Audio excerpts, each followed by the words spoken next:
So Sarah thinks my ghost, or whatever it was there the first night she went to the dredge. And the dragging leg that would point to old Joe Bush, wouldn't it? It's good that Sarah doesn't think I'm insane. But that might be because she's insane too. Either way, she's good company. I'm supposed to be the paranoid one. But what is she doing? Driving by my house to make sure I'm okay? Checking the doorway 10 times a second to make sure nobody catches her? Asking me not to write anything down? What's going on? That might be the worst thing being trapped in here. I have no idea what's going on outside this room. I wish I could remember more. I don't think I have amnesia. Or do I? I remember my name, my age, my address, my phone number. When my mom comes in my room wearing the chili pepper apron I gave her when I was in the 8th grade, I recognize her. I remember at the age of 10 holding a cold marshmallow milkshake in one hand while riding my 10-speed down a hill. The dog started chasing me and I squeezed the front brake. After I flipped over the handlebars and landed on my back, I sat up and saw the dog had lost interest in trying to kill me. He was licking my milkshake off the hot pavement. You see there? I remember every detail. I remember even more than that. I remember when I limped home with skinned knees and elbows. My shirt was all dirty. My mom wasn't home. So I had the rare moment in which Dad was my lone hope of sympathy. Mom would have babied me, but I recall feeling as if I'd better not be crying when I reached the porch. I knew he wouldn't like it if I was still all upset. When he saw me, Dad set me on his lap and touched my stinging knees with a cold dish rag from the kitchen sink. Mom's not going to like finding blood all over her good rag, I pointed out. Don't worry about your mother. I'll cover for you. That made me smile, even though I was still concerned. Wait, what will you say? Bloody nose, I'll tell her. I got in a fight. I'll say someone punched me. She's not going to believe you. Cutting vegetables? You only cook pancakes. You worry too much. It was a pleasant moment with my dad. I don't know, intimate, I guess? And it didn't happen very often. He pushed his t-shirt up with a finger and scratched his bare shoulder. I caught sight of a little mark he had. What's that? I asked. Tattoo. From a long time ago. You've seen it before. Can I see it again? He hesitated. I'd only ever seen the tattoo about 3 times in my whole life. It was small, about the size of a nickel. He called it a little birdie. It doesn't look like a bird. It's not a bird. I just call it that. What is it then? It's nothing. He pulled his sleeve back down and set me on the porch. The intimate moment had passed. I remember thinking I'd done something wrong. So it seemed I remembered a lot of things. Even long strings of things that happened years ago. I just don't recall all the detail of the night when I fell. I guess that makes it a blackout. Or in my case, a grayout, since things keep creeping back that I don't necessarily want to remember. I'm not surprised by what Sarah's saying in the video about the sound being there both nights. It was like I've already seen and heard this information through the dirty window, and now the window has been cleaned. Things I already knew have become a little clearer, that's all. But I also think there's something else. When Mom goes to work, I'll be free to watch it again. I'll listen more carefully this time. I watched it now a dozen times, no more than a dozen. And yes, I might have discovered something not just in visual but in sound, especially the sounds, over and over and over again with the sounds. The best way I can describe it is that listening to those sounds again and again is like feeling my memory come unstruck from my skipping on an old record. The sound of the leg being dragged, and then ping. Something clicked forward in my memory, something that wasn't there before. I remember it was dark and I wanted to go home. I was looking at the rusted over gears trying to imagine how they could have moved. The flashlight felt clammy in my hand when I pointed to a thick wooden beam that stood behind the machinery. Leaning over the biggest of the many gears, I peered down into the hidden floorboards below. There was a little round mark about the size of a nickel. I'd seen that mark before. The record started skipping again. It was the birdie. It's the birdie. After that, I saw old Joe Bush shooing towards me with his wet boots, dragging his busted leg behind. What does it all mean? Sarah, your message seemed to nudge my memory. I remember something else from that night I didn't before. There was a mark or symbol.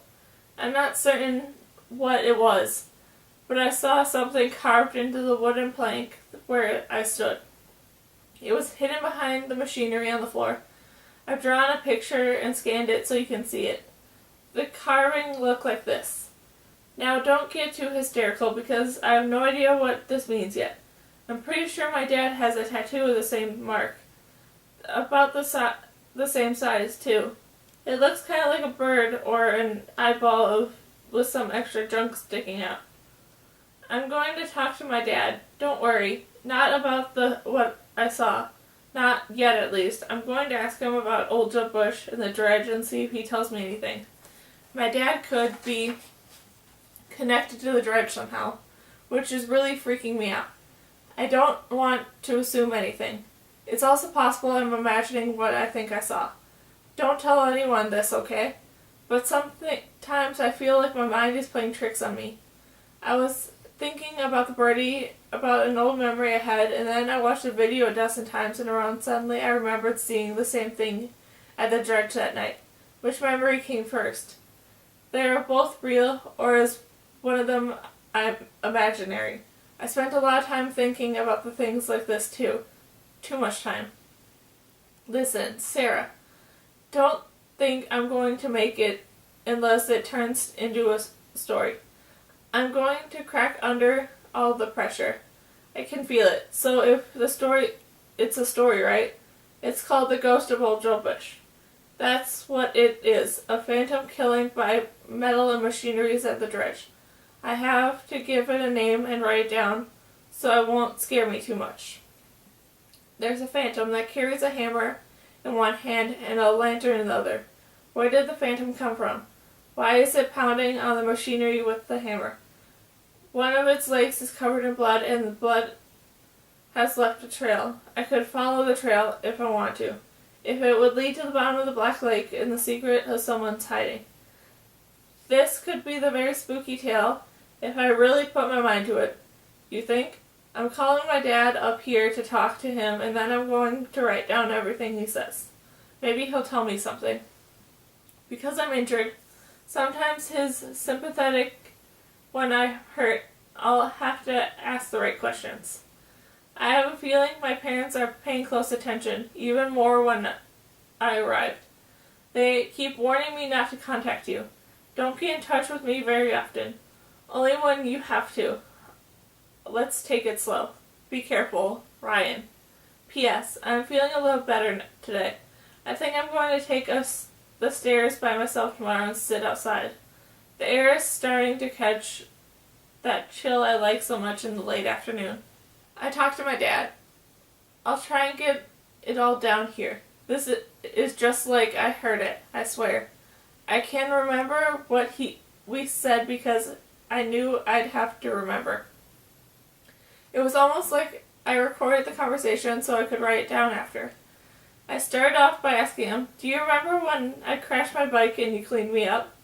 He looked at me a little strangely. This wasn't what he was expecting me to say, but he went along with it. "I remember," he said. "Your mother found the dish rag in the laundry. She asked if I'd killed a gopher." "You never told me that." He shrugged. "How's the leg?" he asked. "It's stiff until afternoon. That's when it warms up and it's not so bad. Henry gets in tomorrow morning. We'll bring you outside and you can get some fresh air on the porch. You can watch me skewer him at cribbage. How'd that be? I nodded so he knew I thought it was a fine idea. Then I just went right out and asked, "Did you ever meet old Joe Bush?" He paused, sitting at the foot of the bed as he looked at my cast. He got up and left the room. I'm sure I'd completely blown it, but when he returned there was a picture in my hand. He handed it to me. "That's old Joe Bush right there." It was a picture of a man standing before the gears of the dredge, the same gears I stood in front of the night of the accident. The gears weren't rusted. They were black and greasy. The man wore work gloves and overalls and glasses. He had a big man, not the slightest bit photogenic. He had a dazed look of someone who had been bothered and wanted to be left alone. Had he been caught in the middle of something important? "He worked on the dredge, right?" I asked. My dad nodded almost perfectly. "He got careless." "You mean he got killed?" He pointed to the picture. "Those gears pulled him right through to split him down into the water. They say he drowned because every pocket he had was full of swollen gold." Old Joe Bush sank like his feet were in concrete right to the bottom. There was a long silence. My dad walked to the window and looked out, then back at me. And then I felt the sting of why he was talking to me. "Keep that picture. Let it be a warning. Old Joe Bush got pulled into those gears because he wasn't careful. You nearly died doing something careless yourself. Don't let it happen again." Even though his message was clear, I figured I might as well ask him something. He would probably think I was stupid. With my father, moments like this, once a true conversation, were pretty few and far between. "Did Joe Bush ever come back?" I asked. From the look in his eyes, I could see I was going to get an answer. My dad likes a good story, though I've never known him to write one down. He can tell one if one is needed. He likes the idea of myths and spirits. I think it's part of why I write the things I do. We're both storytellers in our own way. I didn't fall too far from the tree. There's a legend that used to be told by some of the last guy who worked on the dredge, he said. They never talked about it openly, only among themselves. But word gets out. My dad itched his shoulder where the birdie laid hidden under his shirt. They say they could hear old Joe Bush walking around at night, dragging his cursed leg of his. They could hear him rapping on the metal beams and that big wrench he used to carry around to work on the gears. Biggest wrench anyone ever saw. Tap, tap, tap. They'd heard it. Then it would stop. Sometimes would fall mysteriously into the water. Something important like a special tool or a box of parts. But no one was going down into the black to find what went missing. They say old Joe Bush had wet boots. He crawled up out of the water beneath the dredge where he drowned and came back to claim what was his. Only he couldn't find it. Claim what? Why all these missing gold, of course. What else would he be looking for? My dad laughed and said it was only a tall tale. Then he headed for the door. Have you talked to Sarah? He asked, and this time I was surprised by the sadness of the question. No, sir, I said. Technically, that was true. We hadn't actually talked. But still, I was nervous. My dad had figured me out on lesser lies. Let's keep it that way, he said. And then he was gone. Henry arrives tomorrow morning from New York. He hasn't visited since last summer, so I'm very interested to talk with him. When Henry visits, he says he stays in the guest room downstairs.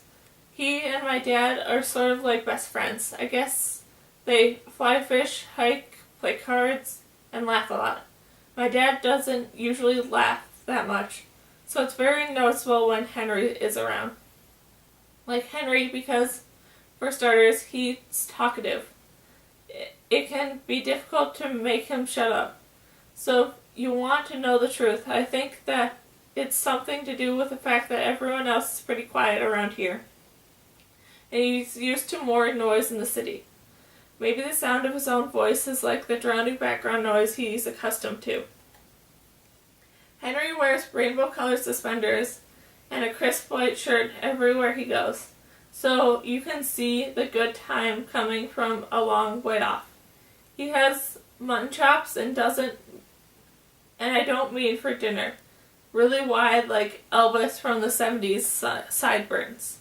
He has a reputation for throwing the most outrageous poker parties in Skeleton Creek. During his visits, playing cards with Henry is a little different than cards with the normal people because there's always an unknown array of punishment for the losing hand. You might be forced to wear oven mitts and keep playing, or you could end up in a full-body wetsuit, snorkel, and an underwater mask.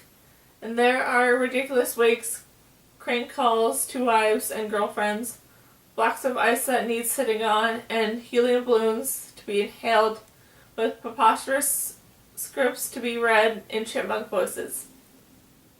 A little bit of money changes hands, but mostly everyone hangs around and laughs really, really hard, even my dad. Henry's past in Skeleton Creek is complicated. A long time ago, when the dredge was still tearing up the woods, Henry used to visit more often. That's because he was employed by New York Gold and Silver. He was in charge of what I know were assets numbered 42, 43, and 44. All dredges scattered around the western states. That meant the constant visits in order to address the progress. Hire and fire workers, map the movement of the dredges, package and ship the gold, and basically oversee the operations of not one but 3 dredges. He was young then, a graduate of Georgetown looking to make his mark on the world. He changed a lot over the years. I'm hoping he can help me. Henry was born and raised in the big city, but I think there is something about Skeleton Creek that affected him from the very beginning. It probably happens to a lot of people from New York. They visit Yellowstone Park or Montana or Sun Valley, and when they go back home they realize that the skyscrapers are not the same as mountains, and hundreds of taxis are not the same as hundreds of cows, and the subways don't ride like the horses do. I also think Henry feels guilty about working for a company that tore up the land and took all the riches and left Skeleton Creek high and dry. People seem to like him around here, especially my dad, and there doesn't seem to be any hard feelings. I think that's because Henry generally loves Skeleton Creek and hates what happened to it. Maybe he's doing penance for working the way he did in his 20s, back when he didn't know any better. He keeps coming back year after year, burning up all his vacation time on a dead-end town full of dead-end people. I guess that counts for something. This visit was much more interesting than Henry's past visits. He stays every fall for 2 or 3 weeks, depending on how much vacation time he has saved up. He comes for the September steelhead run, for poker, for the friendships, but the first fall, when his arrival coincides with the great interest in the dredge. In the past, I've spent all my time asking him either about New York or what punishment he had planned for poker night. I haven't asked too many questions about the dredge, at least in the part because my dad had always acted like it was a bad idea whenever I brought it up. But this time I'm going to get Henry alone and really grill him. Sarah had sent me another video already, 2 in 1 day. She's getting way too careless. I saw the email and I'm going to wait another hour or 2 before watching the video so my parents are asleep. The videos are hard enough to watch without the added pressure of wondering whether or not my mom or dad is going to knock on my door. I can't erase my tracks that quickly. I wonder what she wants. That was close. I barely hid my journal in time. If I'd been in the middle of a sentence, I probably would have been caught. My parents are getting too curious. They're in my room all the time asking a lot of questions. They keep pestering me about Sarah. Have I talked to her? Have I seen her? Did I know she drove by in the middle of the night? They came in together right after I finished my last entry. Dad said, "Don't think I just because Henry is coming, we're not going to be watching you as closely. We want you out of bed tomorrow, downstairs or on the porch, Mom said. You need to start getting more fresh air. Let's do that tomorrow, okay? Then Dad said, let's have a look at that computer. It's just dumb luck Sarah hasn't sent me something in the previous hours that I'd already scrubbed down the password for her previous email, which I'd already deleted. They'd have seen it before I did, before I could erase it. My nerves are shot, and I'm really tired. I keep having to stay up late and getting up early so I can work with Sarah without getting caught. I'm not sure how much longer I want to do this. But I can't ignore the latest password. The Armadillo, from the cast of The Armadillo, a terrible story about deception and revenge. I'm certain she's never read it. Fernando tricked and chained and slowly building a wall to trap him underground. It's a really awful story. Not one of my favorites. Maybe if I told her the story, she'd stop picking such ghastly passwords. Tomorrow might get complicated. I better watch tonight, even though I can barely keep my eyes open.